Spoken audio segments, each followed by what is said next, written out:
Good morning, everyone.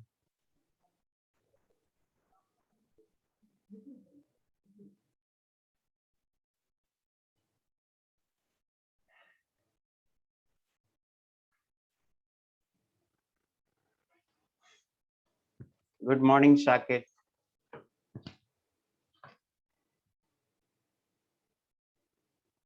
कोई homework तो दिया नहीं था पिछली क्लास में, क्योंकि मुझे पढ़ाना था इस क्लास में, तो अपन पढ़ाते हैं। हमने आपको पढ़ाया था एवरेज ट्रांसलेशनल काइनेटिक एनर्जी। उस पर एक सवाल कर लेते हैं और उसके बाद आगे बढ़ेंगे। आप बताना, आपको मेरी आवाज बहुत अच्छे से सुनाई पड़ रही है और स्क्रीन शेयर्ड है या नहीं है। मैं लिखना शुरू कर रहा हूँ, आप बताना इज एवरीथिंग फाइन। ये क्या कर रहे हो यार? साकेत सत्यार्थी ऑल के लिए ये यूट्यूब लिंक और ये सब क्यों भेज रहे हो? chat.whatsapp.com all clear, very good.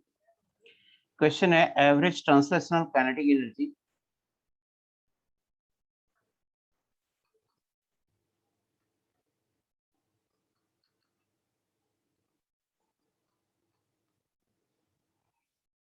of an ideal gas.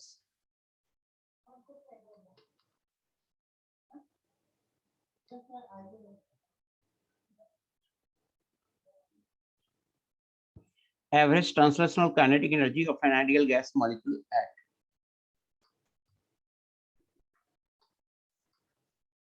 27 degrees Celsius H, 3.88 into 10 to the power minus x electron volt. Hence x is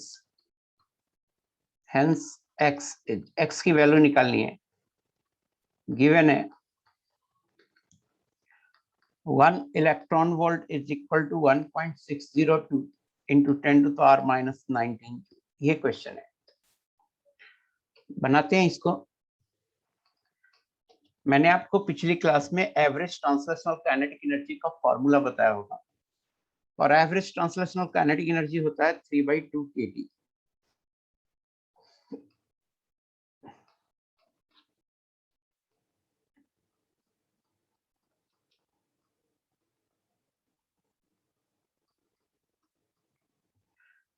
और एवरेज ट्रांसलेशनल काइनेटिक एनर्जी जो दिया हुआ है वो इलेक्ट्रॉन वोल्ट में दिया हुआ है। ये वैल्यू दिया हुआ है, ये इलेक्ट्रॉन वोल्ट में है।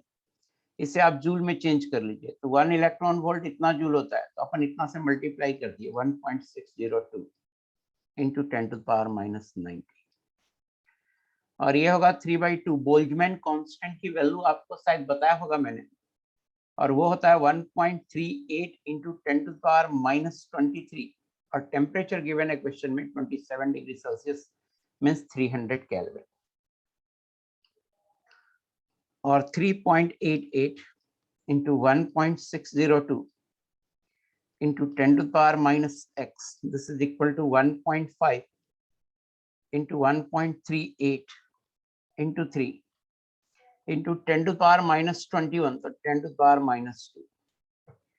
ये देखिए, ये लगभग 4 लीजिए, इसे 1.5 से लगभग 6 आएगा ये दोनों का मल्टीप्लिकेशन। इधर भी देख लीजिए, ये लगभग 2.2 आएगा और लगभग 2.23, ये भी लगभग 6 आएगा। ये भी दिस इंप्लाइज और x बराबर हो जाएगा 2।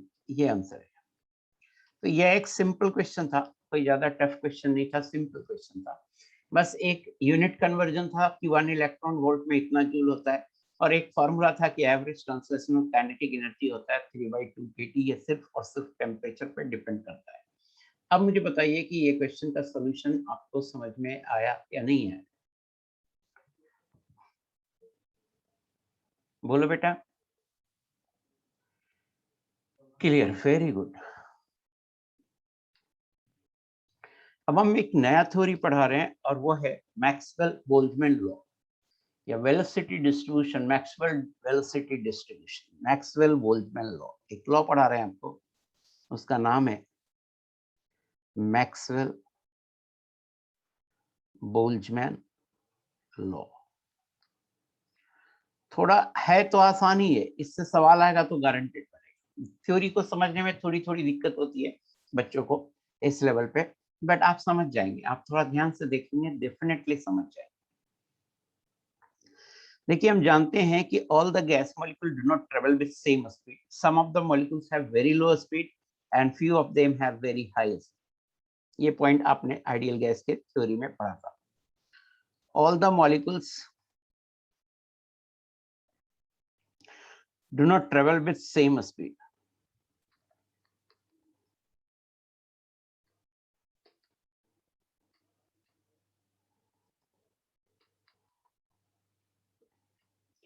some of the molecules have very low speed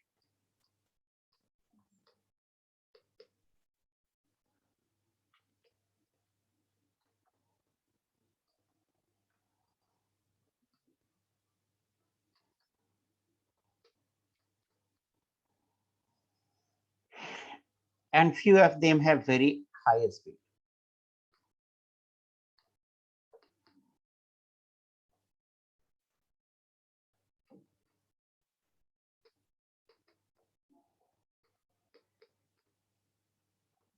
And most of them have moderate speed, and most of them have moderate speed. तो ये मैंने आपको बताया था कि अगर हम कोई गैस सैंपल ले लेंगे, एक वेसल में एक गैस सैंपल ले लेंगे, तो उस गैस सैंपल में जितने मॉलिक्यूल होते हैं, हर मॉलिक्यूल की स्पीड अलग अलग होती है। कुछ मॉलिक्यूल की स्पीड काफी लो होती है, कुछ मॉलिक्यूल की स्पीड काफी हाई होती है, हालांकि ये दोनों बहुत ही कम मॉलिक्यूल होते हैं। मोस्ट ऑफ द मॉलिक्यूल की स्पीड एक मॉडरेट वैल्यू होती है। The speed of the molecule is changing also after collision. The speed of the molecule is changing also after collision.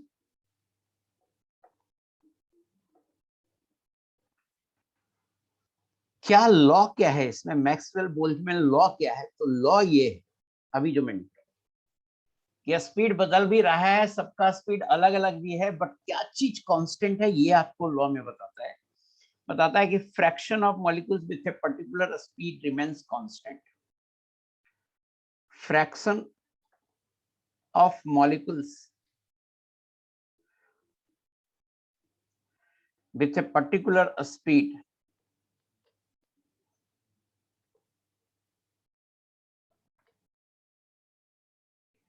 remains constant.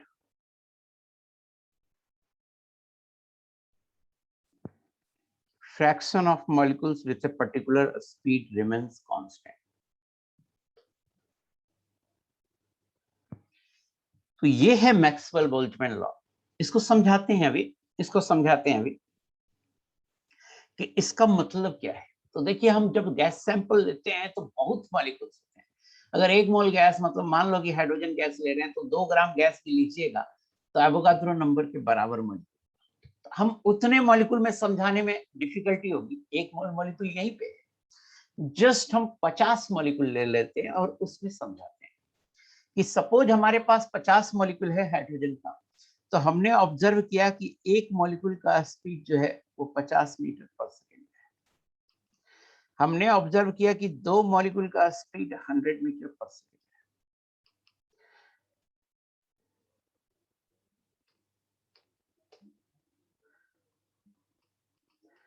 हमने ऑब्जर्व किया कि 4 molecule का speed जो है वो 150 मीटर पर सेकेंड।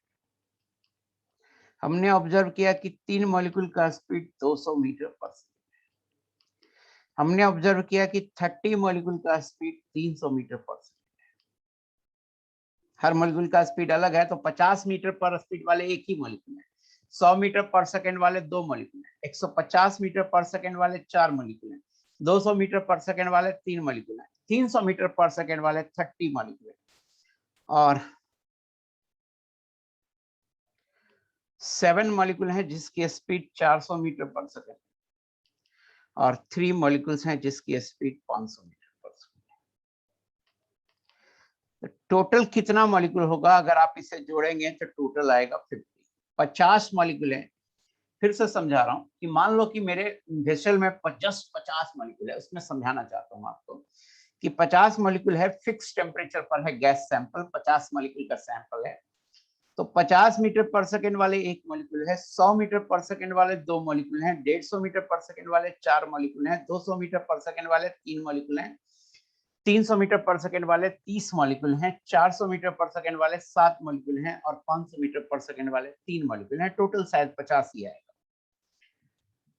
तो मैंने कहा कि अभी मैंने अलग अलग मॉलिक्यूल्स हैं और उनकी स्पीड क्या है ये बताया। अब हमने कहा कि सभी मॉलिक्यूल का स्पीड सेम नहीं है। पहला पॉइंट समझा रहा हूं। ऑफ कोर्स यहां दिख रहा है सभी मॉलिक्यूल का स्पीड सेम नहीं है। Some of the molecules have very low speed, जैसे फर्स्ट सेकंड का स्पीड काफी कम है, 50 है, 100 है।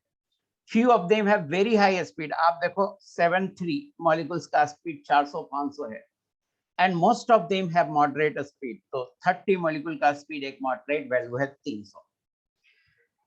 अब there speed is changing also after collision. तो जैसे इसमें एक मॉलिक्यूल है, मान लो इसमें एक मॉलिक्यूल है, फर्स्ट मॉलिक्यूल है जिसका नाम है ए, और नीचे 500 मीटर पर सेकेंड वाले में 3 मॉलिक्यूल है जिसका नाम है बी, सी, डी। तो ए है, ए का स्पीड है 50 और बी है, बी का स्पीड है 500। ये दोनों टकराया, ये दोनों टकराएगा तो अब बी का स्पीड हो जाएगा 50 और ए का स्पीड हो जाएगा 500। मान लीजिए कि ये दोनों टकराए, टकराने के बाद स्पीड चेंज हो गया। तो वही लिखा हुआ है कि their speed is changing also. A का स्पीड पहले 50 था लेकिन बी से टकराया तो 500 हो गया। बी का पहले 500 था, अब ए से टकराया तो टकराने के बाद 50 हो गया। तो देयर स्पीड चेंज भी हो रहा है। साकेत सत्यार्थी, हाँ, सेम गैस में डिफरेंट स्पीड ऑब्जर्व हो रहे हैं। साकेत सत्यार्थी, सेम गैस में डिफरेंट स्पीड, इनका मास सेम रहता है यस मोहितकर, बट स्पीड अलग अलग होती है। स्पीड क्या क्या होती है, अलग अलग होती है। वही तो मैं लिखा ऊपर, पहला लाइन क्यों नहीं समझ में आ रहा था कि all the molecules do not travel with same speed. Mass तो मॉलिक्यूल का सेम ही होगा ना, मोल कंसेप्ट पढ़ लिया ना, हर मॉलिक्यूल का मास तो सेम ही होगा ना। मान लो ऑक्सीजन गैस है तो हर मॉलिक्यूल का मास 32 AMU है। तो अभी यहाँ पे पॉइंट समझो, यहाँ पे पॉइंट समझो, पुरानी बातों को रिपीट मत करो, यहाँ पे समझो कि हम समझाना क्या चाहते हैं। तो हम पहले समझाना चाह रहे हैं कि speed of molecule is changing also after collision. Molecule A का स्पीड 50 था, बी का स्पीड 500 था, लेकिन कॉलिजन के बाद एक्सचेंज हो गया, बी का 50 हो गया और ए का 500 हो गया। बट क्या नहीं चेंज हुआ, देखिए क्या हुआ कॉलिजन के बाद। ए यहां से खत्म हो गया और यहां से बी खत्म हो गया और ए की जगह बी आ गया। बी का स्पीड है 50 और बी की जगह ए आ गया, ए का स्पीड है 500।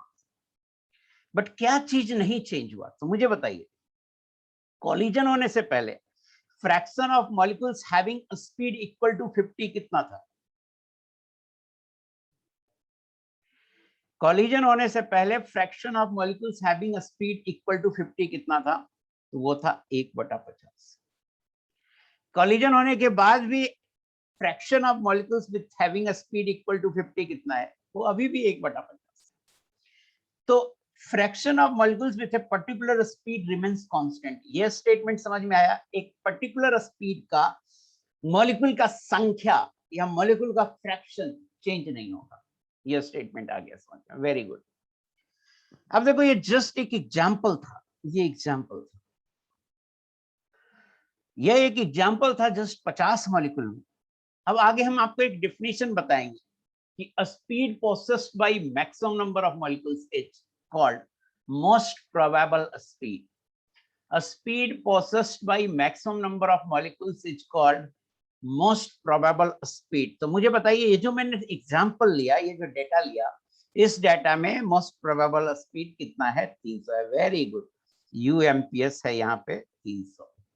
Most probable speed, speed possessed by the maximum number of molecules. अब थोड़ा सा और मैथमेटिकल एनालिसिस करते हैं। प्रोबेबिलिटी से, मैथमेटिक्स में प्रोबेबिलिटी से एक रिलेशन लाया कि the velocity distribution of molecule, the velocity distribution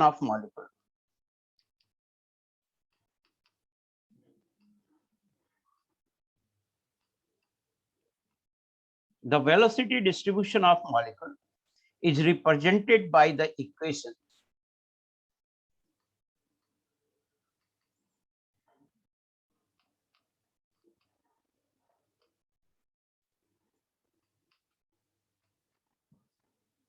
one by n dn by du.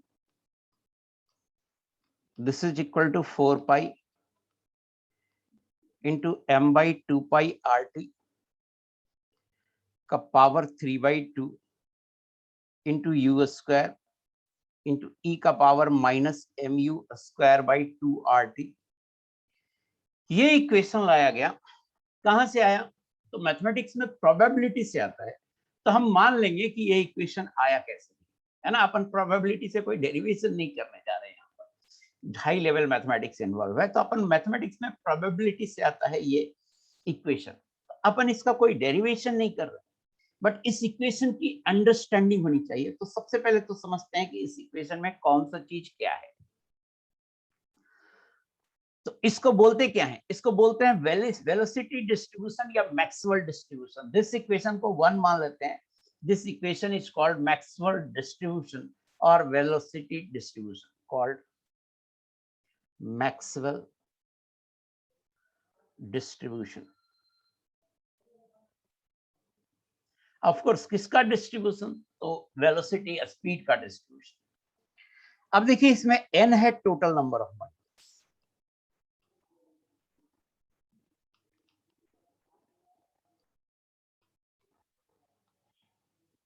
आप पूछ सकते हैं कि सर क्या ये याद रखना चाहिए?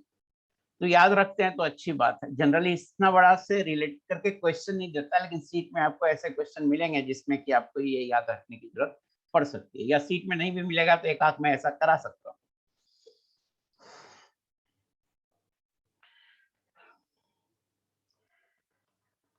n है total number of molecules, dn है number of molecules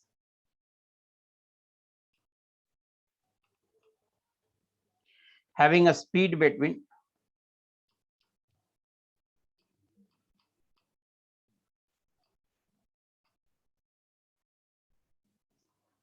u and u plus du.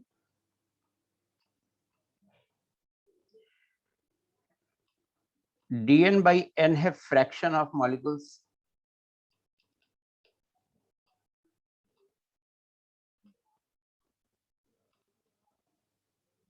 having a speed between u and u plus du.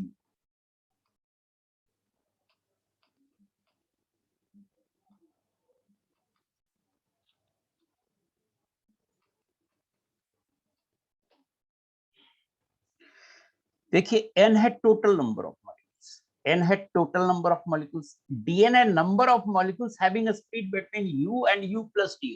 जैसे आपसे पूछे कि 300 से 300.5 मीटर पर सेकंड के स्पीड वाले कितने मॉलिक्यूल हैं, तो dn मॉलिक्यूल 300 से 300.5 मीटर पर सेकंड पर, जहां du हो जाएगा 0.5 और u हो जाएगा 300 और dn by n total number of molecule से डिवाइड कर दिया dn को, तो ये अब फ्रैक्शन ऑफ मॉलिक्यूल्स हो जाएगा having a speed between u and u plus du। मुझे बताना ये तीनों टर्म समझ में आया, n dn and dn by n? Yes, very good. अब देखिए कैपिटल M क्या है? तो कैपिटल M है मोलर मास। गैस का मोलर मास होगा ना, तो कैपिटल M है मोलर मास। 2 पाई कांस्टेंट है, R गैस कांस्टेंट है, T टेम्परेचर है, U है स्पीड। U क्या है? लिख दिया हूं हैविंग अ स्पीड, तो पहले ही लिख दिया हूं having a speed between U and U plus du। सो बाकी चीजें आपको पता है, 2 पाई RT ये सब पता है कि R क्या है, T क्या है। तो ये इक्वेशन आया। अब इस इक्वेशन को एक बार और एनालाइज करते हैं। हमारा इक्वेशन क्या था? 1 by n dn by du ये बराबर था 4 pi into m by 2 pi RT का power 3 by 2 into u square into e का power minus m u square by 2 RT। अगर हम इसे बाई एक्सिस माने, इसको मान लें बाई एक्सिस, ये बाई एक्सिस में है, और u को एक्स एक्सिस में माने, तो बाई बराबर some constant into u square, ये पैराबोलिक हो गया। बाई बराबर k into u square x square, y बराबर के एक्स स्क्वायर, पैराबोलिक हो गया।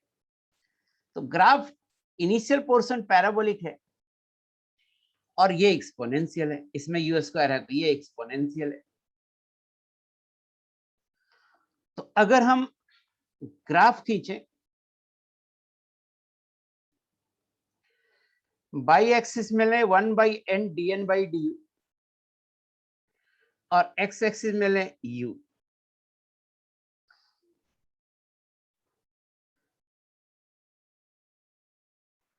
तो ग्राफ ऐसा आता है। अगर हम ग्राफ खींचे तो ये ग्राफ भी वही बता रहा है कि अगर आप देखें यहां पे लो स्पीड, एक चीज पहले ग्राफ का नेचर एक्सप्लेन कर। ग्राफ शुरुआत में पैराबोलिक है, शुरुआत में पैराबोलिक है। ये जो लाइन आया है यहां से यहां तक, अगर आप देखें तो यहां से यहां तक ग्राफ जो है ये पैराबोलिक, पैराबोला बन रहा है, बाई बराबर के एक्स स्क्वायर, पैराबोला बन रहा है। और इधर लास्ट में देखिए एक्सपोनेंशियल टाइप से, एक्सपोनेंशियल है, ई का पावर माइनस एक्स जैसा ग्राफ है। तो ये ग्राफ है बेटा, ऐसा ग्राफ आता है। इनिशियल लो वेलोसिटी पे ग्राफ पैराबोलिक पोर्शन जो है वो ज्यादा डोमिनेट करता है, और हायर वेलोसिटी पे एक्सपोनेंशियल पोर्शन ज्यादा डोमिनेट करता है। अब देखिए इस ग्राफ से अपन क्या क्या कंक्लूड कर सकते हैं, ये देखिए।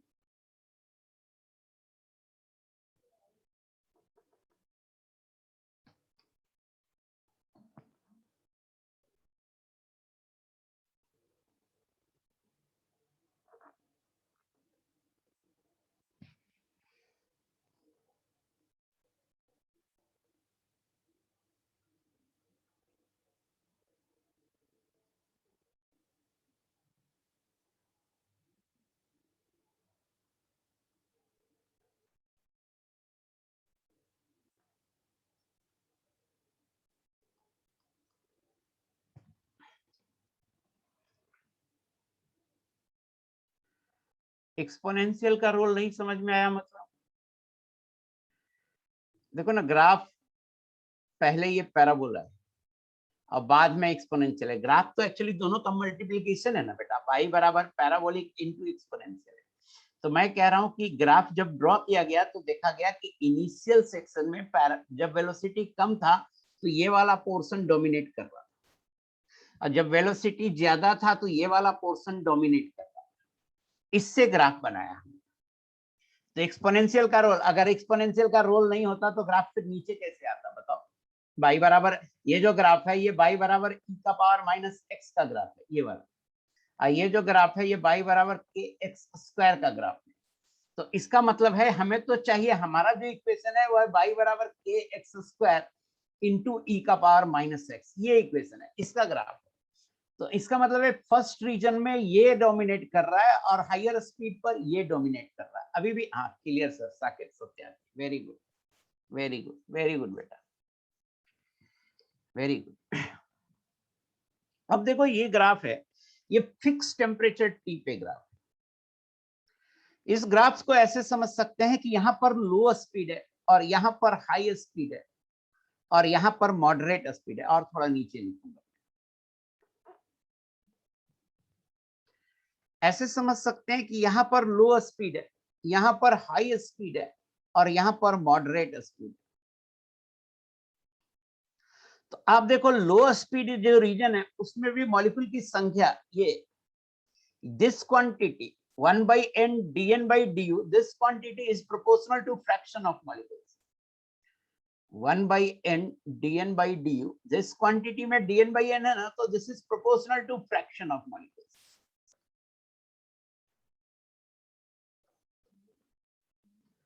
तो आप देखो लो वेलोसिटी पे फ्रैक्शन ऑफ मॉलिक्यूल्स लो है, यहाँ पे हाई वेलोसिटी मान लेते हैं, हाई वेलोसिटी पे भी देखो आप फ्रैक्शन ऑफ मॉलिक्यूल्स लो है।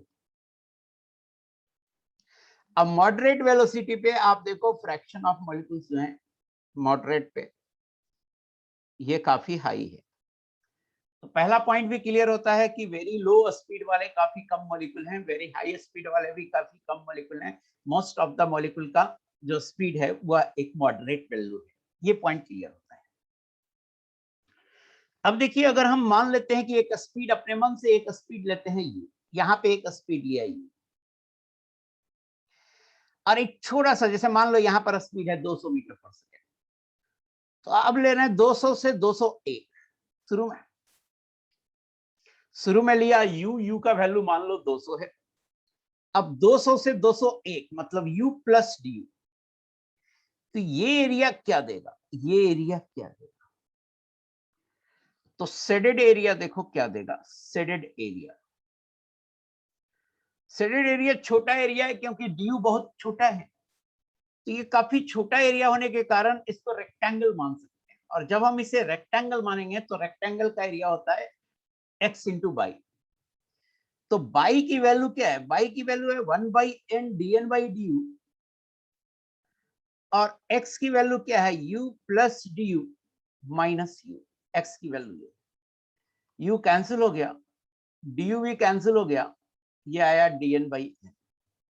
मीन्स शेडेड एरिया दे रहा है dn/n।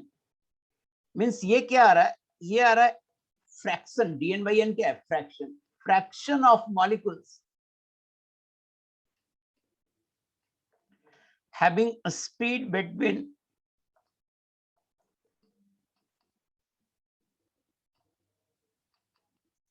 u and u plus du,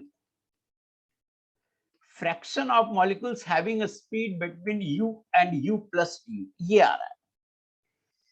तो ध्यान रखना कि अगर हम मान लो कोई भी एरिया सेट कर दें, तो जहां से जिस स्पीड से स्टार्ट किए हैं और जहां पे खत्म कर रहे हैं उस स्पीड के बीच में कितने मॉलिक्यूल्स है उसका फ्रैक्शन दे देगा।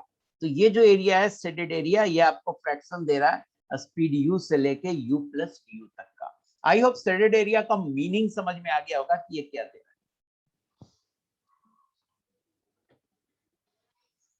शेडेड एरिया क्या दे रहा है ये समझ में आया?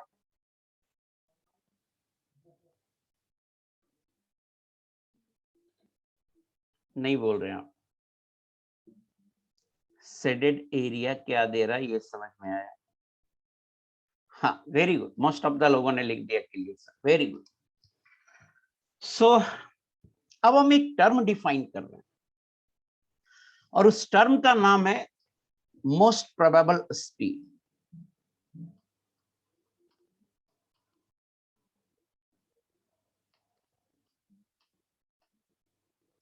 और इसको डिनोट करेंगे UMPS से। इसका डिफिनीशन है बेटा कि speed possessed by maximum number of molecules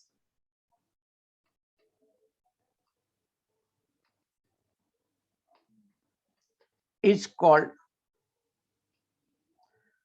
most probable speed.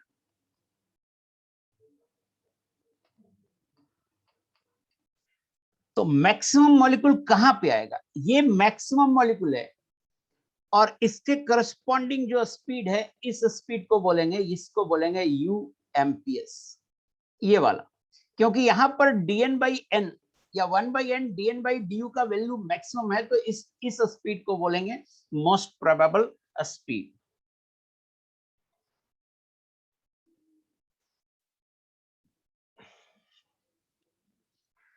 अब इसे निकालेंगे कैसे, तो ग्राफ में देखिए वहां पर मैक्सिमा है, तो for y to be maximum dy/dx 0 होता है, ऐसा पढ़ा आपने? For y to be maximum dy/dx 0 होता है, ऐसा पढ़ा है आपने? Yes, very good. ऐसा करते हैं, लेट बाई बराबर 1/n dn/du,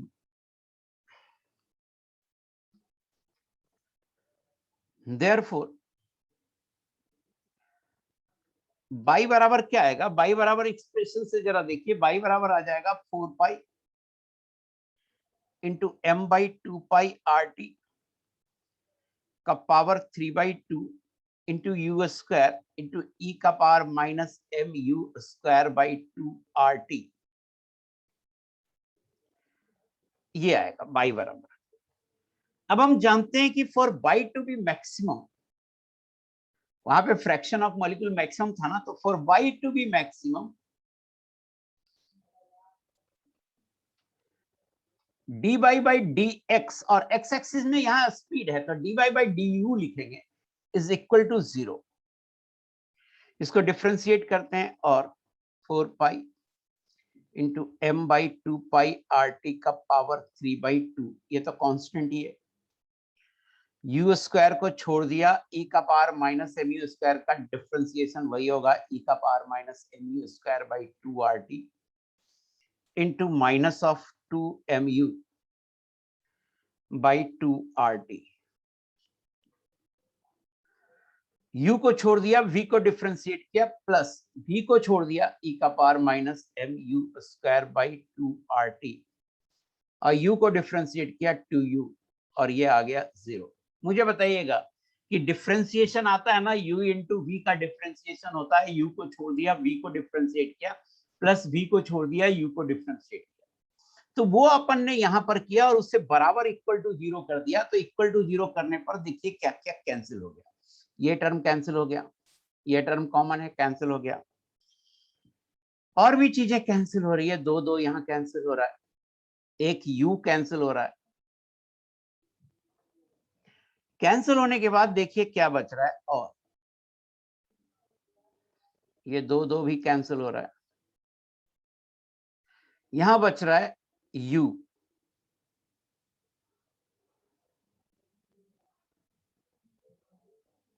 उधर बच रहा है 2, तो यहां बच रहा है u इंटू एम यू, तो m u square by RT,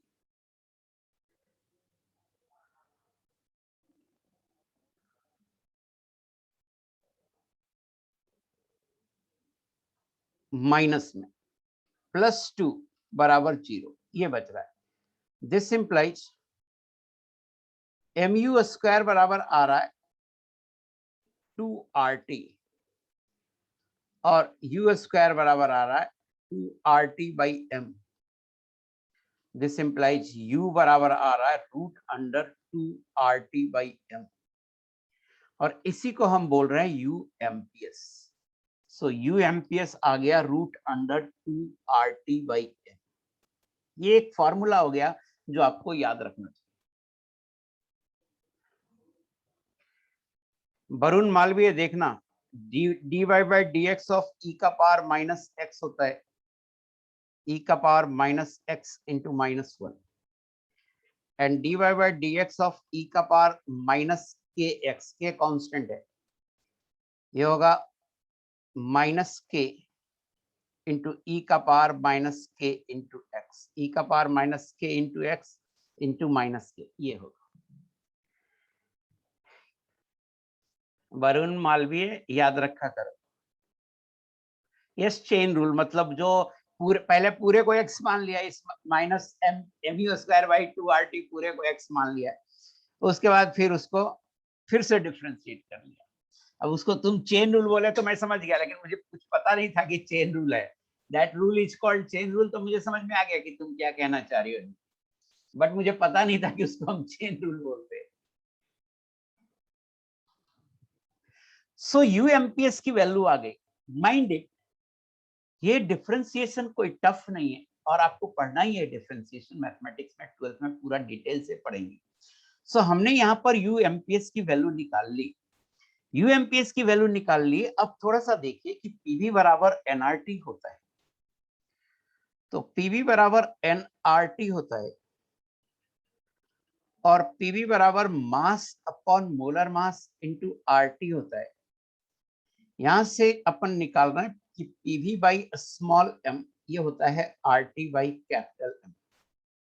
तो यहां से RT बाई M निकाल रहे हैं, यह एक इक्वेशन है, RT बाई M की वैल्यू आ गया। देयरफॉर हम बोल सकते हैं कि UMPS जो होगा, ये होगा √2RT बाई M, और इसको लिख सकते हैं कि √2 RT बाई एम को लिख सकते हैं PV बाई स्मॉल m। देखो कैपिटल M है मोलर मास और स्मॉल m है mass of the gas. Small m यहां से फॉर्मूले में देखो ना कि हमने क्या यूज किया है, मास ऑफ द गैस। सो ये UMPS का फॉर्मूला है। अब देखिए दो और स्पीड है बेटा, और उससे बोलते हैं average speed and RMS speed. तो हम उसको भी डिफाइन कर लेते हैं। पहले देखते हैं एवरेज स्पीड।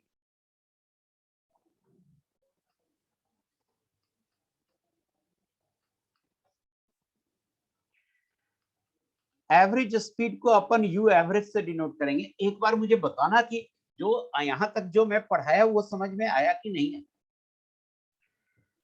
UMPS आपको क्लियर है ना? हाँ, वेरी गुड। एवरेज स्पीड क्या होगा? क्या होगा? हर मॉलिक्यूल का मान लो एवरेज, हर मॉलिक्यूल का स्पीड अलग अलग है। तो U एवरेज होगा क्या? ये होगा U1 plus U2 plus U3 plus total n molecules है UN। तो सभी का स्पीड जोड़ दें डिवाइडेड बाई n, ये होगा U एवरेज। तो एक फार्मूला तो ये आ गया कि U एवरेज का डिफिनीशन है ये कि सबका स्पीड जोड़ दिया और टोटल नंबर ऑफ मॉलिक्यूल से डिवाइड। लेकिन कभी कभी क्या होता है कि if N1 molecules have a speed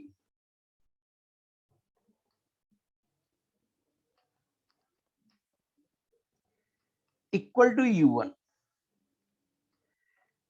N2 molecules have a speed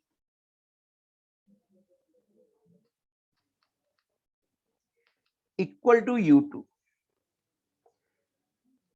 Nn molecules have a speed equal to Un, तब U एवरेज क्या होगा? तब U एवरेज होगा N1 U1 plus N2 U2 plus टिंगी टिंगी टिंगी Nn Un divided by total number of molecules हो जाएगा N1 प्लस N2 प्लस टिंगी टिंगी टिंगी Nn। ये U एवरेज हो जाएगा। ये दोनों सेम फार्मूला है बेटा, ये दोनों सेम ही फार्मूला है, ऊपर वाला और नीचे वाला। पहले आपको ये समझना होगा कि पहले वाले में क्या है कि n मॉलिक्यूल है और सबका स्पीड अलग अलग है, हर मॉलिक्यूल का स्पीड अलग है। अब दूसरे फार्मूले में है कि नहीं, total N1 plus N2 plus Nn molecule है और N1 मॉलिक्यूल का स्पीड सेम है, मींस N1 मॉलिक्यूल का स्पीड 50 है, N2 मॉलिक्यूल का स्पीड 100 है। ऐसे देखिए, जैसे मान लो हमने ये एग्जांपल लिया था, एक मॉलिक्यूल का स्पीड 50 है, दो मॉलिक्यूल का स्पीड 100 है, तो हम एवरेज कैसे निकालेंगे? 1 into 50 plus 2 into 100 plus 4 into 150 plus 3 into 200 plus 30 into 300 plus 7 into 400 plus 3 into 500 divided by 1 plus 2 plus 4 plus 3 plus 30 plus 7 plus 3 that is 50। ऐसे निकालेंगे। तो इस केस का दिया हुआ है जब एक से ज्यादा मॉलिक्यूल का स्पीड सेम है, तो उस केस में फार्मूला सेकंड वाला यूज होगा। मुझे बताना ये दोनों डिफिनेशन है एवरेज स्पीड का, ये क्लियर है?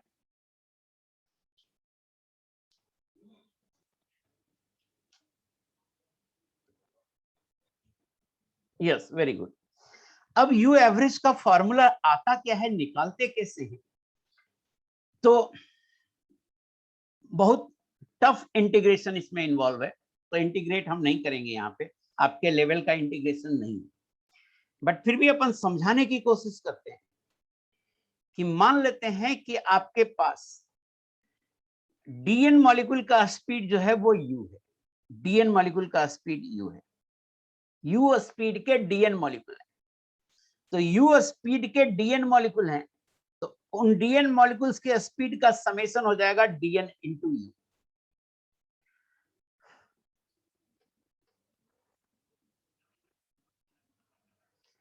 फिर से सुनो मैं क्या बोल रहा हूं। मान लेते हैं आपके पास डीएन मॉलिक्यूल के स्पीड यू है, तो डीएन मॉलिक्यूल के स्पीड यू है, तो डीएन मॉलिक्यूल्स के स्पीड का समेशन हो जाएगा यू इंटू डीएन। जैसे 3 मॉलिक्यूल का स्पीड 100 है, तो 3 मॉलिक्यूल के स्पीड का समेशन हो जाएगा 3 इंटू 100। यू डीएन मॉलिक्यूल का स्पीड यू है, तो dn मॉलिक्यूल के स्पीड का समेशन हो जाएगा dn इंटू यू। और हम इसको, चूंकि ये समेशन है, समेशन को इंटीग्रेट कर देंगे फ्रॉम 0 टू इंफिनिटी। क्यों? क्योंकि आप देखो, ग्राफ देखो, ग्राफ कहां तक जा रहा है, ग्राफ कहां मैच करेगा एक्स एक्सिस, इंफिनिटी तक। तो यू वेरी कर रहा है फ्रॉम 0 टू इंफिनिटी। तो इसको इंटीग्रेट कर देंगे फ्रॉम 0 टू इंफिनिटी, तो क्या आएगा, सभी मॉलिक्यूल के स्पीड का समेशन आ जाएगा। सभी मॉलिक्यूल के स्पीड का समेशन आ जाएगा और हमें एवरेज चाहिए, तो टोटल नंबर ऑफ मॉलिक्यूल से डिवाइड कर देंगे तो ये यू एवरेज देगा। बट ये इंटीग्रेशन टफ इंटीग्रेशन होता है, अपन इसको पेपर पे नहीं कर सकते, यहाँ पे इस लेवल का नहीं है इंटीग्रेशन। बट इसी को इंटीग्रेट करके फॉर्मूला आता है जो आपको याद रखना है, और ये आता है root under 8RT by pi into molar mass. और ये होगा RT बाई एम, क्या निकाले थे, RT बाई एम हम शायद PV बाई स्मॉल एम निकाले थे, तो ये होगा 8PV by pi into small m. So u average का ये फॉर्मूला आपको याद रखना है। इसमें क्या याद रखना है मैं बता देता हूं आपको। फॉर्मूला सिर्फ ये याद रखना है कि यू एवरेज ये होता है रूट अंडर 8RT बाई पाई। उसी तरह से यू एमपीएस में भी फॉर्मूला सिर्फ ये याद रखना है कि यू एमपीएस होता है root under 2RT by M, बाकी अपने आप डिराइव कर लोगे। तो ये फॉर्मूला आता है। इंटीग्रेशन आपके स्कोप से बाहर है यहाँ पर, तो इंटीग्रेट अपन नहीं कर रहे हैं, बट आया इसी को इंटीग्रेट करके आया। dn बाई एन का वैल्यू रखना होगा ना, dn बाई एन का वैल्यू कितना बड़ा एक्सप्रेशन है, उसके बाद उसका इंटीग्रेशन है। तो इस लेवल का इंटीग्रेशन अभी आप नहीं करते हैं, तो इसको इंटीग्रेट किया जाए तो ये वैल्यू आएगा। मैं ये बता रहा हूं, इससे आप याद, फॉर्मूला याद रखना पड़ेगा। यहां तक कुछ कहना है तो आप पूछ सकते हैं।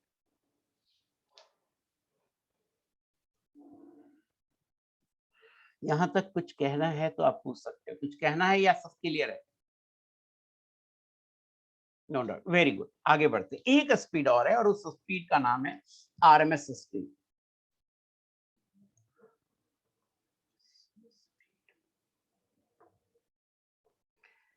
URMS, that is root mean square speed. Root mean square speed.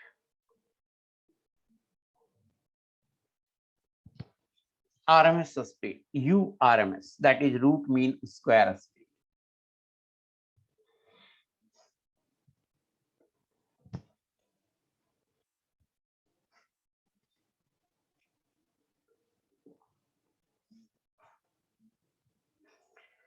देखिए, रूट मीन स्क्वायर स्पीड मैंने आपको पहले भी पढ़ाया था कि हमें मीन लेना है।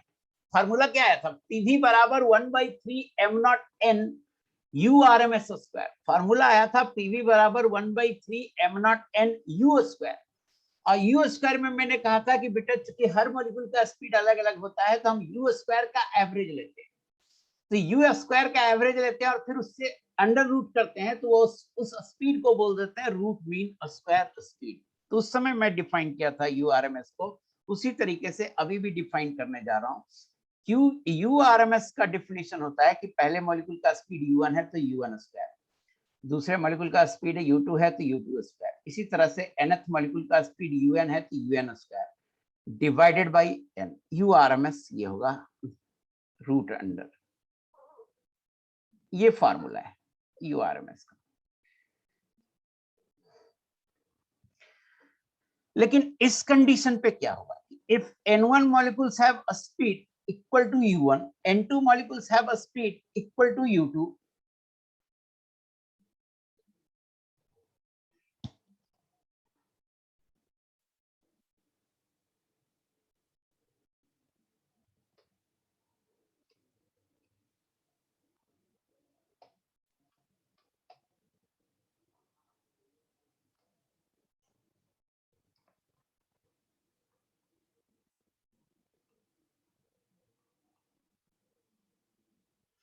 इस कंडीशन पे फॉर्मूला क्या होगा?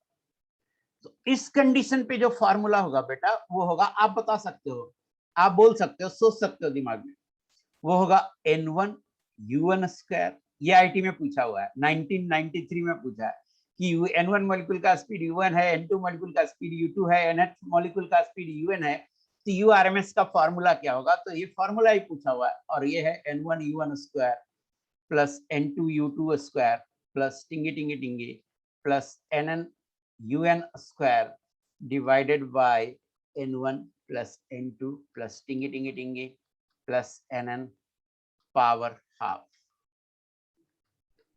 डॉट डॉट डॉट को मैं बोलता हूं टिंगी टिंगी टिंगी। ये ऐसा होगा फॉर्मूला। ये बात क्लियर है या नहीं?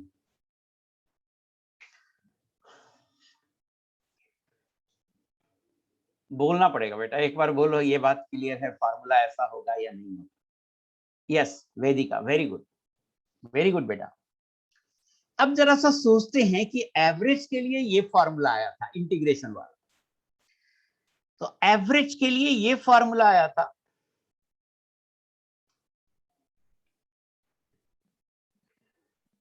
तो यूआरएमएस के लिए क्या होगा फॉर्मूला? तो यूआरएमएस में क्या करना होगा ना कि हम देखिए यूआरएमएस के लिए क्या करना होगा, यू का स्क्वायर करना होगा, इसमें तो कहीं शक नहीं है, बट उससे यूआरएमएस का स्क्वायर है। सो यूआरएमएस का जो स्क्वायर होगा वो होगा इंटीग्रेशन ऑफ 0 से infinity u square d n divided by n. ये फॉर्मूला होगा, इसे नहीं रटने की जरूरत है।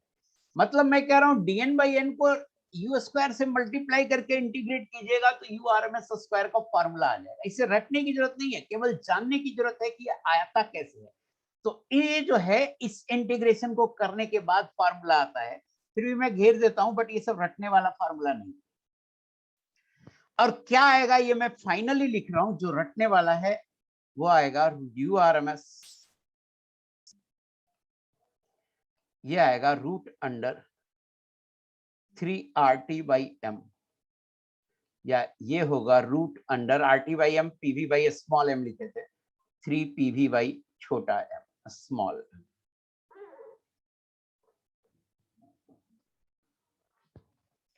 Root under 3PV by small m. पूरा विजुअल है ना, इस साइड से कट रहा है, 3PV बाई स्मॉल एम, ये दिख रहा है पूरा? Yes no? Yes, very good. तो आपको रटना यहाँ पे कौन सा फॉर्मूला है कि URMS ये होता है, ये फॉर्मूला आपको रटना है। सो 3 स्पीड हो गए, एवरेज, RMS और मोस्ट प्रोबेबल। आप देख के बता सकते हैं कि कौन बड़ा है कौन छोटा है। फिर भी मैं ऐसा करता हूं कि मैं आपके पास कंपेयर कर देता हूं कि कौन सा बड़ा है और कौन सा छोटा है। तो देखिए अगर आप देखेंगे तो URMS सबसे बड़ा है, रूट अंडर 3RT में। यू एवरेज हमेशा बीच में ही आएगा, एवरेज है, और UMPS सबसे छोटा है। अगर अपन इसका रेशियो निकालें कि UMPS सबसे छोटा है, इसे 1 अगर मानेंगे, U average is to URMS, इसको निकालेंगे तो UMPS होता है रूट अंडर, सर स्क्वायर करने पर रूट रिमूव नहीं होगा सर, प्रीवियस कहाँ रूट लगाया मैंने, कहाँ स्क्वायर किया? Saket Satyarthi, of course square करने पर रूट रिमूव होगा। रूट लगाया कहाँ मैंने? रूट तो कहीं नहीं लगाया मैंने।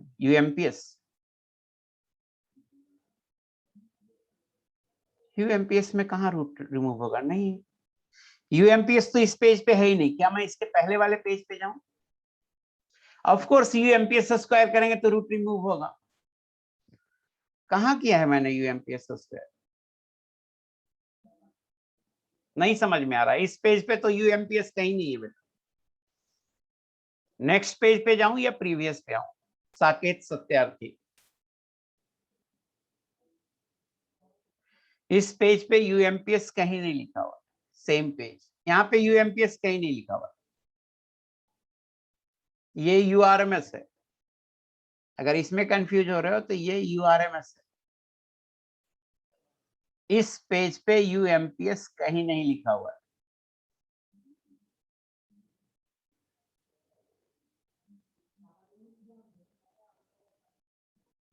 तो ये कहाँ स्क्वायर है? इसमें स्क्वायर है क्या? इसमें कहीं स्क्वायर है क्या?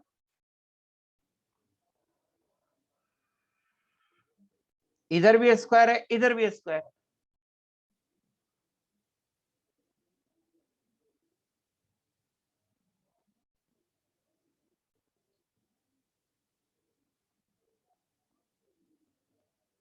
नहीं समझ में आ रहा साकेत, क्या बोल रहे हो?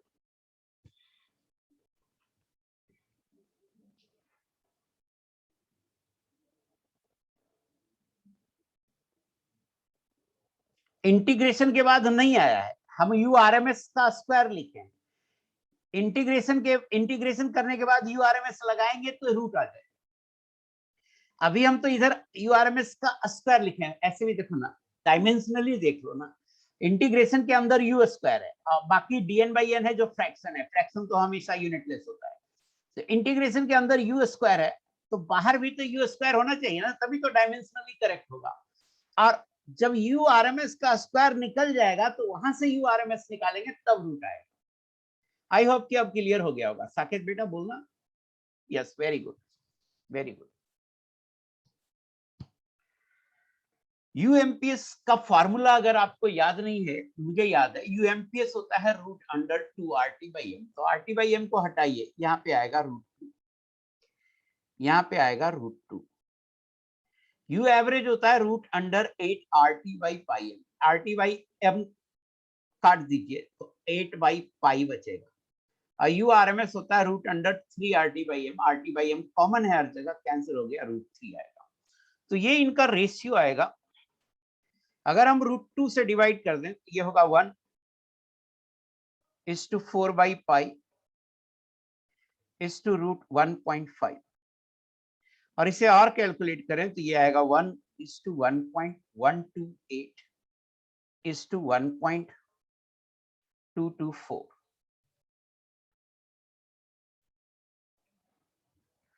मीन्स अगर हम फिर से ग्राफ बनाएं,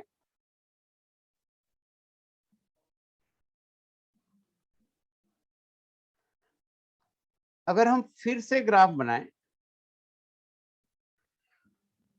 इधर 1/n dn बाई du है और इधर u है, तो ये वैल्यू आपको u एमपीएस है और सबसे बड़ा है यू आर एम एस, ये वैल्यू आपका यू आर एम एस है।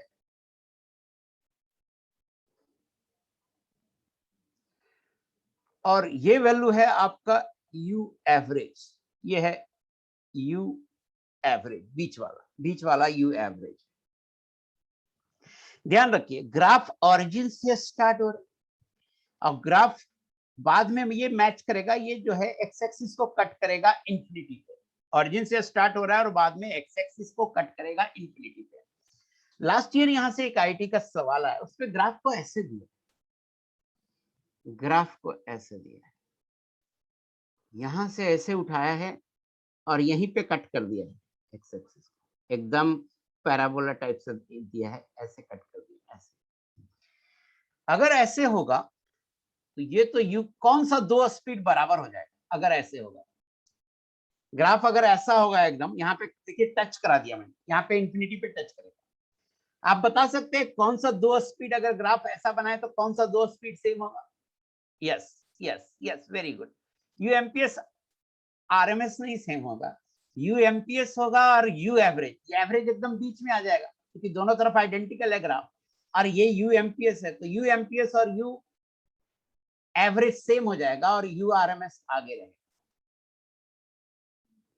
ये बस यही पूछा है पिछले साल आईटी में कि ग्राफ ऐसा दिया हुआ है 1/n dn बाई du में, ग्राफ एकदम सिमेट्रिक ग्राफ दिया हुआ है,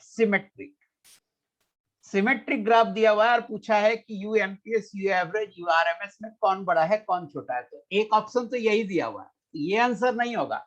ये रियल जरूर है बट ये आंसर नहीं होगा क्योंकि ग्राफ उनका अलग है। आंसर होगा यूएमपीएस बराबर u average and u RMS is greater than both this two. Answer होगा इसमें, यहाँ पे यू आरएमएस सबसे बड़ा है, यू एवरेज और यू एमपीएस बराबर है। अगर ग्राफ सिमेट्रिकल होगा तो ऐसा है।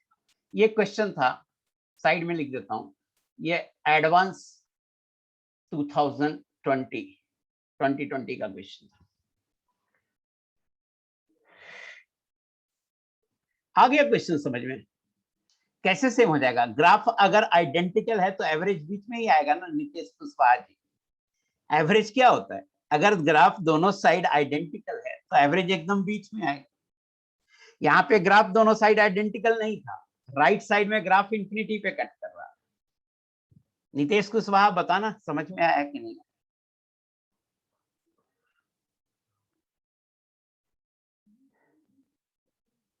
Yes, very good.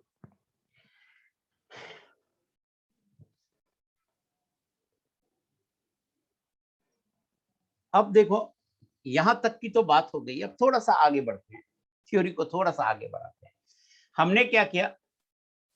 हमने 3 स्पीड डिफाइन किया और उन तीनों स्पीड को निकाला, जो मैक्सवेल डिस्ट्रीब्यूशन का ग्राफ था वहां से निकाला।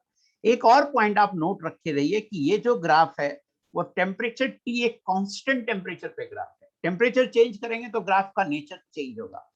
केवल एक लाइन में लिख देता हूं यहाँ पे कि clearly molecular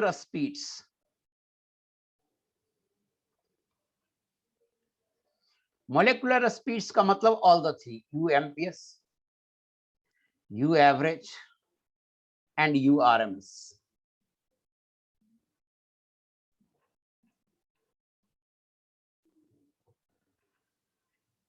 depend upon temperature and nature of the gas. Temperature and nature of the gas. देखिए ध्यान रखिए, फॉर्मूला में क्या आ रहा है? जैसे यूएमपीएस का क्या फॉर्मूला है? यूएमपीएस का फॉर्मूला है √2RT/m।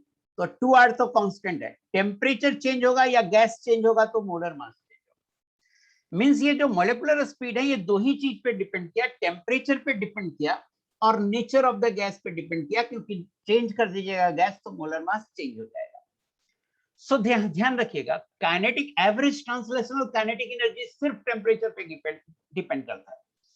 पिछली क्लास में पढ़ाया था एवरेज ट्रांसलेशनल काइनेटिक एनर्जी। तो एवरेज ट्रांसलेशनल काइनेटिक एनर्जी सिर्फ टेम्परेचर पे डिपेंड करता है और molecular speed temperature as well as nature of the gas पे डिपेंड करता है, और ये इंडिपेंडेंट है। It is independent of pressure, volume, etcetera, density, etcetera. It is independent of pressure, volume, etcetera.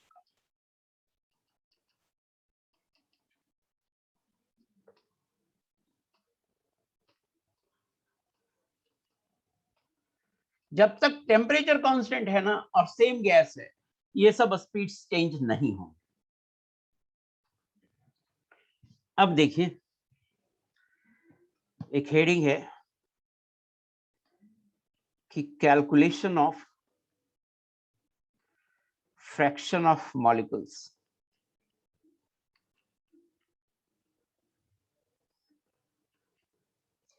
Having a speed between. Theory जितना complex आपको लग रहा है ना, सवाल उतना ही इजी होते हैं। जब भी कॉम्प्लेक्स थ्योरी हो तो उसे थोड़ा सा दिमाग लगा के समझ लिया कीजिए, क्योंकि उस थ्योरी पे सवाल हमेशा आते हैं बहुत इजी। थ्योरी जरूर कॉम्प्लेक्स होता है बट सवाल बहुत इजी आते हैं, तो थोड़ा सा दिमाग लगा के थ्योरी को समझ लीजिए। Calculation of fraction of molecules having speed between UMPS to UMPS plus F into UMPS,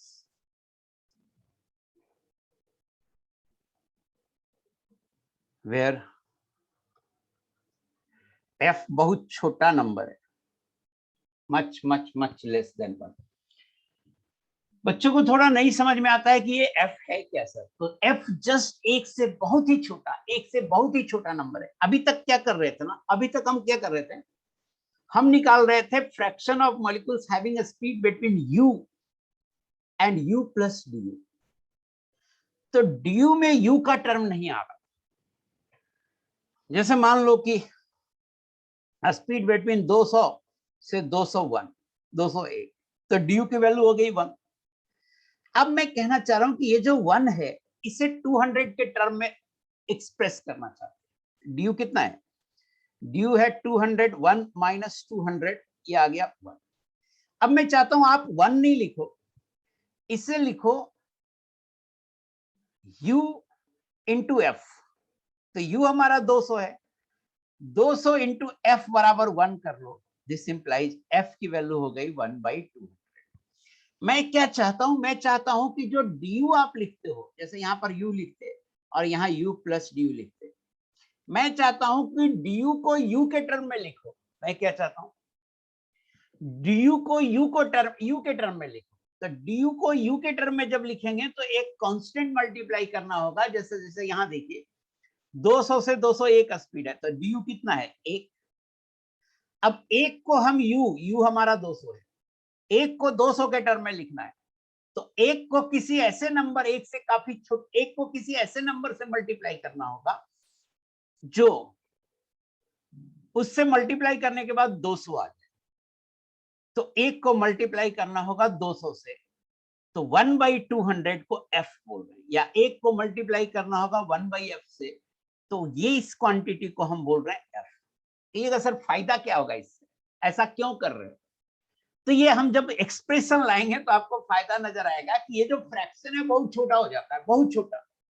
और इंटरेस्टिंग पार्ट क्या है कि उस फ्रैक्शन में टेम्परेचर और मोलर मास एलिमिनेट हो जाता है। अभी तक जो भी फ्रैक्शन आ रहा है उसमें मोलर मास आ रहा है और टेम्परेचर आ रहा है। उस फ्रैक्शन में मोलर मास और टेम्परेचर भी एलिमिनेट हो जाता है। इसलिए ये बहुत सुविधाजनक है कि अगर ड्यू को नहीं नेग्लेक्ट नहीं करना है। तुम तो यार कुछ बोलते हो, मैं कुछ बोल रहा हूं, तुम कुछ बोलते हो, नहीं नेग्लेक्ट नहीं करना।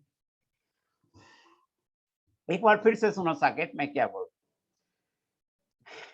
हम अभी तक फ्रैक्शन निकालते थे u से लेके u प्लस du इतना तक का। अब हमें इस ड्यू में जब रखते थे तो बड़ा सा एक्सप्रेशन आता था, उसमें मोलर मास भी आता था, टेम्परेचर भी आता था। अब हम एक उपाय कर रहे हैं, कह रहे हैं ड्यू तक मत करो, u से लेके u प्लस ड्यू को लिखो u के टर्म में। ड्यू को u के टर्म में लिखेंगे तो एक नंबर से मल्टीप्लाई करना होगा। ड्यू को काफी बड़ा u के टर्म में लिखे, तो जो बड़ा आया u उसमें एक छोटा नंबर से मल्टीप्लाई कर देंगे तो ड्यू बन जाएगा। तो जब हम ऐसा करेंगे तो ये बहुत छोटा वैल्यू आएगा और m और t से इंडिपेंडेंट हो जाएगा। मैं ये कह रहा हूँ, एक बार मैं करके दिखाता हूँ, फिर आपको धीरे धीरे समझ में आ जाएगा कि हमने किया क्या। थोड़ा पेशेंस रखिए और जो भी मन में खुजली हो रहा है उसे थोड़ा सा एक बार मुझे करने दीजिए और उसके बाद फिर पूछिएगा। मैं आपसे पूछूंगा कि अब कोई डाउट है, एक बार मुझे करने दीजिए। आप देखो, हम सबसे पहले ड्यू ही निकालते हैं। तो ड्यू होता है फाइनल स्पीड। फाइनल स्पीड है u MPS plus f into u MPS minus initial speed minus u MPS. ड्यू होगा final speed minus initial speed और du हो जाएगा f इंटू यू एमपीएस। ये पहला इक्वेशन है।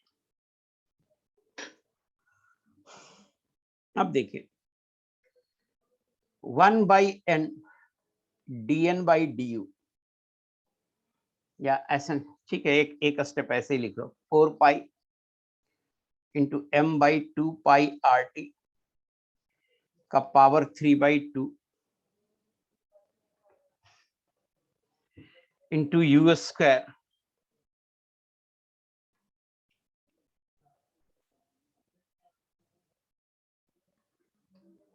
इंटू ई का power minus mu square by 2RT।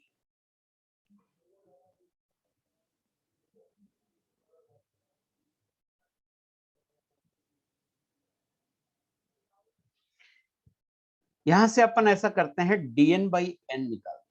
तो dn बाई n हो जाएगा 4 pi into m/2 pi RT का power 3/2 into u square into e का power minus mu square by 2RT into d. अब ऐसा करते हैं, u बराबर पुट u बराबर u एमपीएस, और u एमपीएस कितना होता है, √2RT by m and d u बराबर एफ इंटू यू एमपीएस, ये आप रख दीजिए इसमें। तो dn बाई एन हो जाएगा 4 pi m by 2 pi R T का power 3 by 2 into u square, और यू स्क्वायर होगा into 2 R T by M.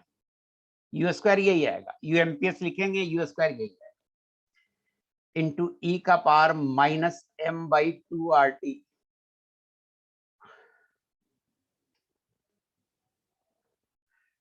Minus m by 2 R T into u square, और यू स्क्वायर की value आएगी 2 R T by m into D you, D you होगा F into u MPS.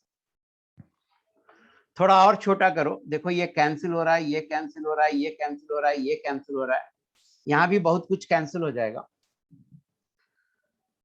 और dn by n ये होगा 4 pi m by 2 pi R T का power 3 by 2 into 2 R T by m into f, और u MPS होता है root under 2 R T by m. तो 2 R T by m और root under 2 R T by m, तो ये आ गया 2 आर टी बाई एम का power 3 by 2।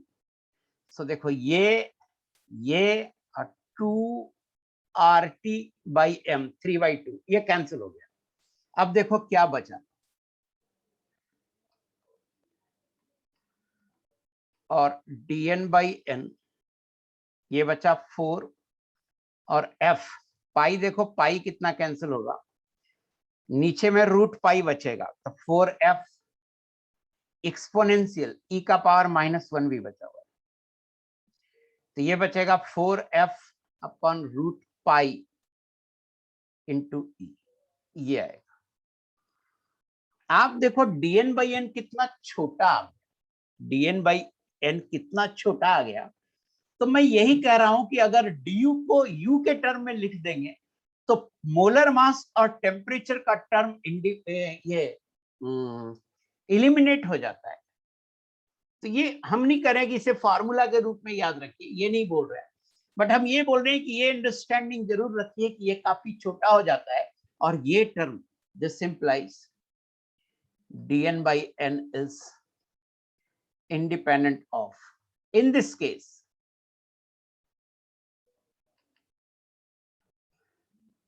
m and t। in this case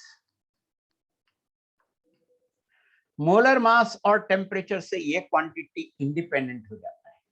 एक बार फिर से बोल रहा हूं मैं क्या कर रहा हूं कि जब हम निकालते हैं fraction of molecules having a speed between u to u plus du, तो टर्म एलिमिनेट नहीं होता है, बड़े टर्म रह जाते हैं। लेकिन जब हम इस du को u के टर्म में एक्सप्रेस कर देते हैं f इंटू यू, f जो कि बहुत छोटा नंबर है, तो सारे m और t टर्म एक्सप्रेस कैंसिल हो जाते हैं, और ये आ जाता है 4f by root under pi into ई।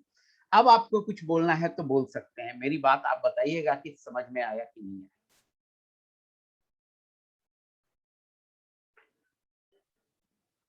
अदिति ने तो लिख दिया समझ में आ गया, बाकी लोग भी कुछ कमेंट कीजिए। Yes clear, very good very good very good, ये आ गया, वेरी गुड वेरी गुड।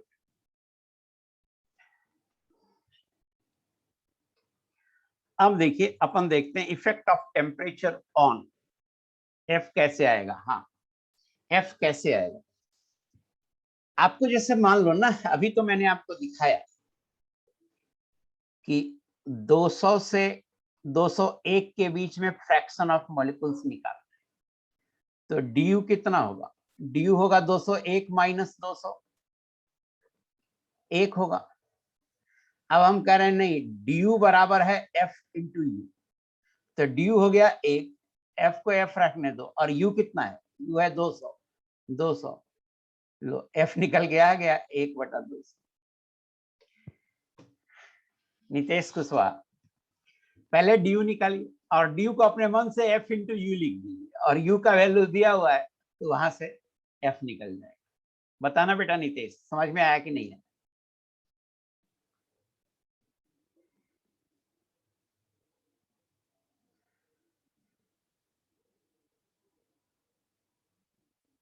इस पेज पे क्या लिखना है मुझे समझ में नहीं है, आपने क्या लिखा है इस पेज पे, क्या लिखना है? हम तो ये पूछ रहे हैं कि एफ कैसे आएगा।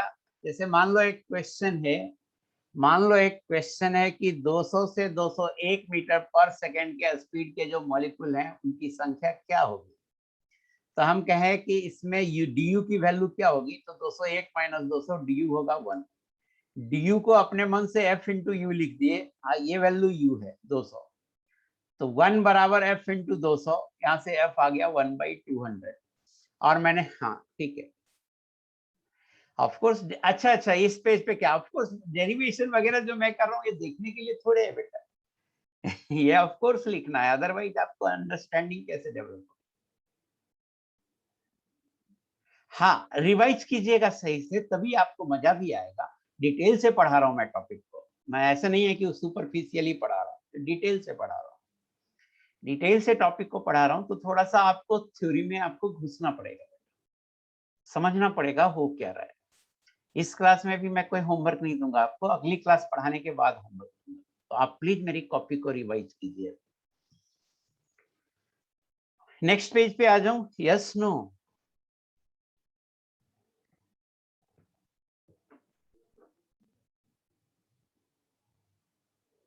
यस। अब देखिए इफेक्ट ऑफ टेम्परेचर, ये टॉपिक कंटिन्यूड होगा नेक्स्ट क्लास में। तो जब ये टॉपिक कंटिन्यूड होगा नेक्स्ट क्लास में, तो आप क्या करो, इस क्लास में हमने, मेरी क्लास होने के बाद आप अच्छे से रिवाइज करो, आज शाम तक आप अच्छे से रिवाइज करो शाम तक, और अच्छे से रिवाइज करने के बाद अगली जब मेरी क्लास होगी तो आप एकदम टाइम पे आ जाना, और जो जो डाउट है वो लिख देना। मैं पहले इस डाउट को एक्सप्लेन करूंगा, उसके बाद आगे बढ़ूंगा। इफेक्ट ऑफ टेम्परेचर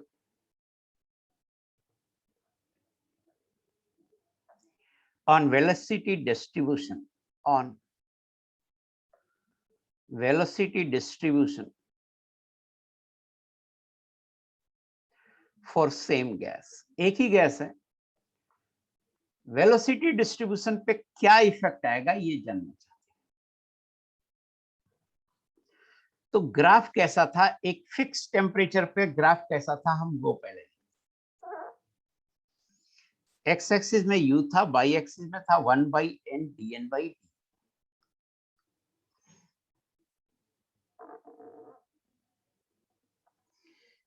एक फिक्स टेम्परेचर T1 पे ग्राफ ऐसा था,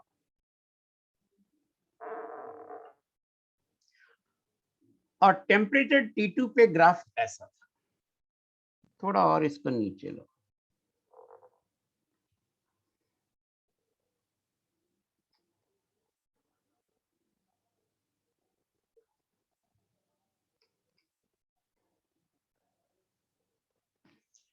तो टेम्परेचर T1 पे ग्राफ ऐसा है, टेम्परेचर T2 पे ग्राफ ऐसा है, और सेम गैस, एक ही गैस है, मतलब मोलर मास सेम है। मान लो कि ये यूएमपीएस है उस गैस का T1 टेम्परेचर पर, और ये यूएमपीएस है उस गैस का T2 टेम्परेचर। मेरा पहला सवाल है आपसे, इस ग्राफ को देखिए, दो अलग अलग टेम्परेचर पे ग्राफ को खींचा हूं, आपसे सवाल है T1 बड़ा है या T2 बड़ा है?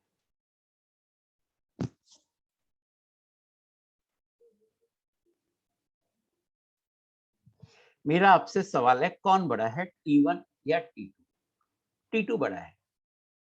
नितेश कुशवाहा, तुम बहुत गलत आंसर करते हो, T1 बड़ा है।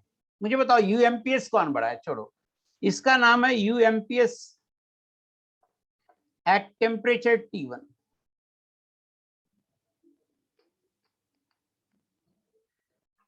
और इसका नाम है यूएमपीएस एट टेम्परेचर T2। इसके करस्पॉन्डिंग यूएमपीएस है और इसके करस्पॉन्डिंग यूएमपीएस है। तो मुझे आप बताओ नितेश कुशवाहा, यूएमपीएस T1 पे ज्यादा है या यूएमपीएस T2 पे ज्यादा है? नितेश कुशवाहा, T2 पे ज्यादा है। Very good, very good. तो आप देखिए UMPS at temperature T2 is greater than UMPS at temperature T1।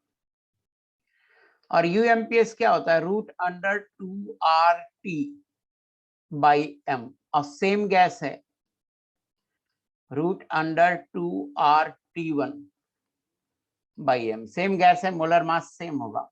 यहां से आ गया T2 is greater than T1। So T2 is greater than T1। एक और मैं बात कहना चाह रहा हूं कि टोटल एरिया हमेशा 1 आता है। क्यों? क्योंकि टोटल एरिया टोटल फ्रैक्शन देगा, और टोटल फ्रैक्शन की वैल्यू कभी 1 से ज्यादा नहीं होगी। तो अपन कह सकते हैं कि टेम्परेचर बढ़ाने से फ्रैक्शन ऑफ मॉलिक्यूल चेंज नहीं होगा। So area under the curve T1 बराबर होगा area under the curve T2, और ये बराबर होगा 1। क्यों? टोटल एरिया 1 ही आना है, क्योंकि टोटल एरिया टोटल फ्रैक्शन देगा। अब हो क्या रहा है? हो क्या रहा है? टेम्परेचर बढ़ाने से क्या हुआ? तो इधर लो स्पीड था, लो स्पीड वाले मॉलिक्यूल की संख्या और कम गई। देखो ना, पहले ज्यादा था, अब नीचे आ। और इधर हाई स्पीड था, हाई स्पीड वाले मॉलिक्यूल की संख्या बढ़ गई। हाई स्पीड वाले मॉलिक्यूल की संख्या बढ़ जा रही है और लो स्पीड वाले मॉलिक्यूल की संख्या घट जा रही है, but total number of molecule same रह रहा है। ये हो रहा है।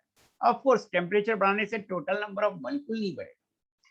जिनकी लो स्पीड थी उनकी, और जितने मॉलिक्यूल की स्पीड लो थी उनकी संख्या और कम हो जाएगी, और हाई स्पीड वाले मॉलिक्यूल की संख्या बढ़ जाएगी। ये होगा when temperature of a gas is increased, then the fraction of molecules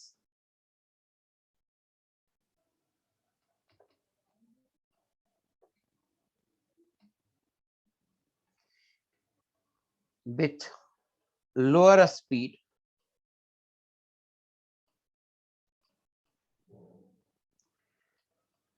decreases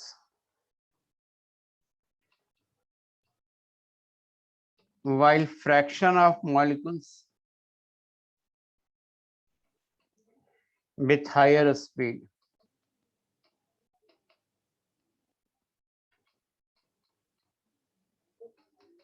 increases। जब टेम्परेचर बढ़ाते हैं तो लोअर स्पीड वाले मॉलिक्यूल का फ्रैक्शन घट जाता है और हायर स्पीड वाले मॉलिक्यूल का फ्रैक्शन बढ़ जाता है।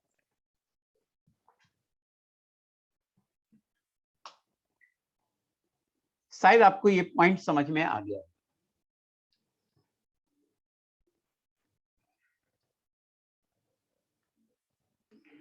Effect of nature of the gas, मतलब इस बार मोलर मास गैस ही बदल गई। On velocity distribution, speed distribution,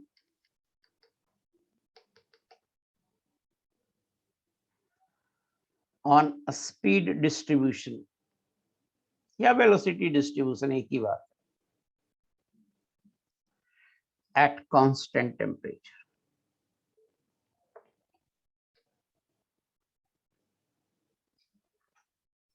इस बार हम क्या कर रहे हैं? टेम्परेचर सेम रख रहे हैं लेकिन गैस ही बदल दे रहे हैं। अलग अलग मोलर मास का दो गैस है। तो ग्राफ कैसा हो? 1/n dn/du versus u। तो ग्राफ तो बेटा अभी भी वैसा ही होगा।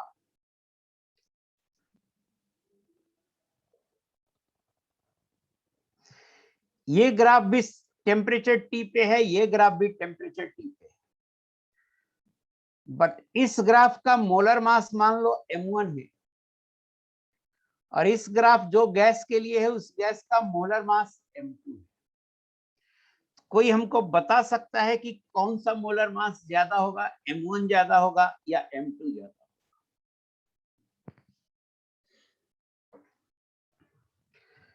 सही है हिमाक्षी जान, M2 ज्यादा। यहां पर देखिए UMPS है ऑफ M2 गैस का है, और यहां पर UMPS है ऑफ M1 गैस का है। कौन सा UMPS ज्यादा है? M1 ज्यादा है।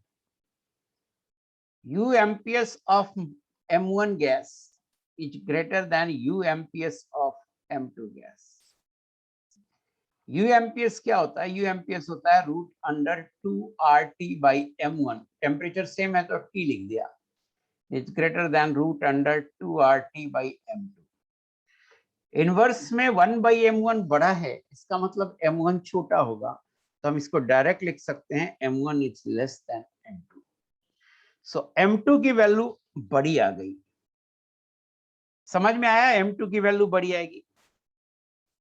इसका मतलब है कि at constant temperature as molar mass increases,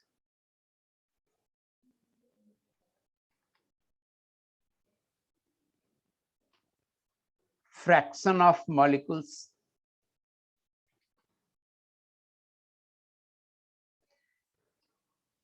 with lower speed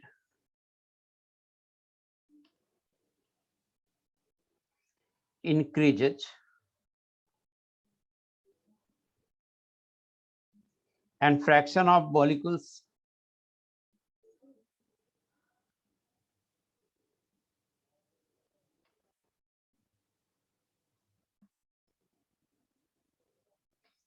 with higher speed decreases. Also, area under M1 बराबर एरिया अंडर M2, और एरिया टोटल एरिया 1 ही आना है। हाँ, मीन्स कांस्टेंट टेम्परेचर पे क्या हुआ कि इधर लो स्पीड है, तो लो स्पीड वाले मॉलिक्यूल की संख्या ज्यादा हो रही है अगर मोलर मास बढ़ा रहे हैं। लो स्पीड वाले मॉलिक्यूल की संख्या ज्यादा हो रही है अगर मोलर मास बढ़ा रहे हैं, और इधर हाई स्पीड है, तो हाई स्पीड वाले मॉलिक्यूल की संख्या कम हो रही है अगर मोलर मास बढ़ा रहे हैं, क्योंकि M2 बड़ा है M1 से। बताना समझ में आया कि नहीं?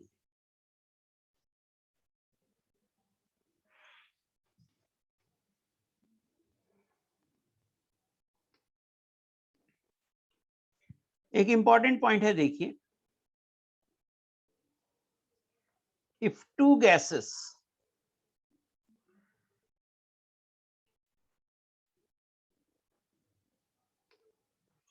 at constant temperature as molar mass increases, fraction of molecules with lower speed increases। ठीक तो लिखा है। M2 बड़ा है तो लो स्पीड का जो मॉलिक्यूल है वो ज्यादा है, लो स्पीड का मॉलिक्यूल ज्यादा है मोलर मास बढ़ने पे, fraction of molecules with high speed decreases. High speed का जो मॉलिक्यूल है वो नीचे आ गया। M2 बड़ा है बेटा, M2 बड़ा है, हाई स्पीड का देखो ना नीचे आ गया। सही तो लिखा हूं? यस मोहितकर, यस मोहितकर बेटा बताओ, उल्टा लिख दिया हूं कि सही लिख दिया हूं? आप बताओ, आप लिख रहे हैं कि आपने उल्टा लिख दिया है। जो बोला हूं वही लिखा भी हूं।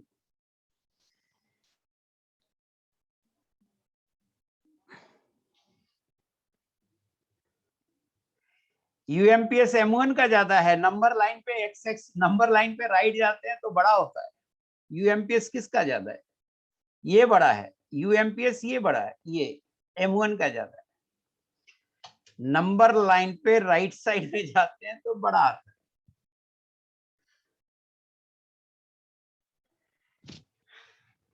आप ऊपर से क्यों देख रहे हो? ऊपर तो देगा फ्रैक्शन ऑफ मॉलिक्यूल ना, आप एक्स एक्सिस में देखो ना, एक्स एक्सिस में जो हाँ कंफ्यूज हो गया था। Okay okay. If two gases have same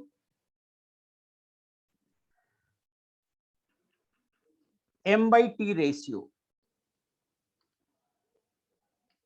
then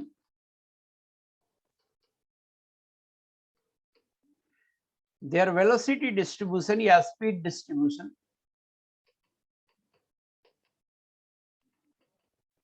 will be same। जैसे कोई आपसे कहे कि ऑक्सीजन है 300 केल्विन पे और SO2 है 600 केल्विन, इनका वेलोसिटी डिस्ट्रीब्यूशन ग्राफ कैसा होगा? तो आप देखो m/t इसके लिए ये होगा 32/300, इसके लिए m/t होगा, ये होगा 64/600, ये आ गया 32/300। मतलब m/t दोनों का सेम है, तो ग्राफ अलग अलग नहीं बनेगा। अगर m/t रेशियो सेम है तो बिल्कुल सेम ग्राफ बनेगा। ये ऑक्सीजन भी है,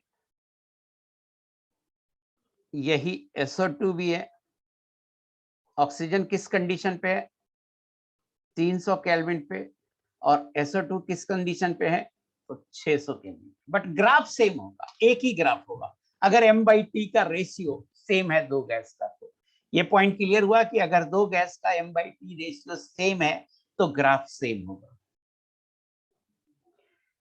एक क्वेश्चन है, फिर आगे पढ़ाएंगे। अभी एक क्वेश्चन देखो, अब टाइम पे है, देखने तो कितना है, 9:42 हो गया। क्वेश्चन अगली क्लास में करेंगे। एक बार थ्योरी देख के आना, थोड़ा सा बचा हुआ है इसमें। अभी हमने स्पीड का डिस्ट्रीब्यूशन किया है, एक दो क्वेश्चन करेंगे, फिर काइनेटिक एनर्जी का डिस्ट्रीब्यूशन करेंगे, तब ये खत्म होगा, और उसके बाद कोलिजन थ्योरी करेंगे। तो थोड़ा सा टाइम लगेगा, अगली क्लास में भी पढ़ाऊंगा, आप थोड़ा देख के आना।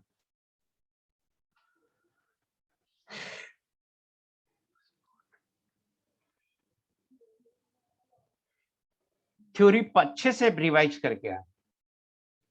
ये सब थ्योरी टीचर से ही समझ में आती है अच्छे से। थ्योरी में जो डाउट होगा आते ही पूछ लेना।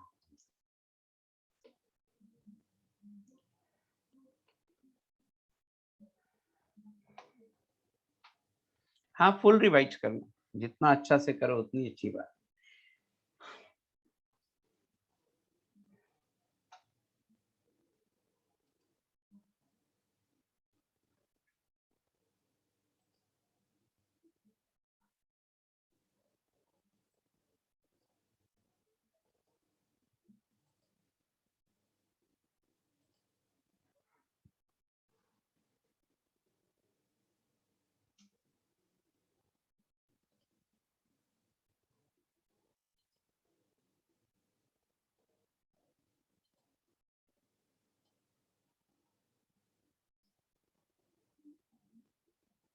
अपलोड कर दिया, थैंक यू वेरी मच।